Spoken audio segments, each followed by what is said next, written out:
ஐரோப்பிய ஒன்றியம் தனது நாடு கடத்தல் விதிகளை தீவிரமாக கடுமையாக்கியுள்ளது.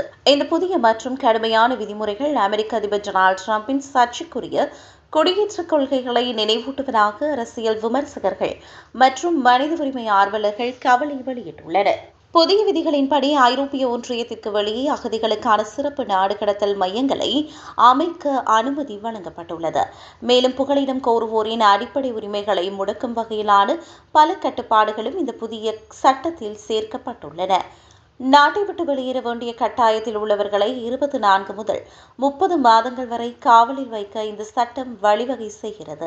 இந்த கடுமையான காவல் வைக்கும் விதிமுறையிலிருந்து குழந்தைகளுக்கும் விலக்கு அளிக்கப்படவில்லை என்பது குறிப்பிடத்தக்கது. நீதிமன்ற உத்தரவு இல்லாமலேயே அகதிகளின் வீடுகள், மருத்துவமனைகள் மற்றும் அவசர முகாம்களில் அதிரடி சோதனைகளை நடத்த அதிகாரிகளுக்கு அனுமதி அளிக்கப்பட்டது. அத்துடன் அவர்களின் மொபைல் போன்கள் மற்றும் பாஸ்போர்ட் போன்ற தனிப்பட்ட உடைமைகளை பறிமுதல் செய்யவும் சட்டம் அனுமதிக்கின்றது.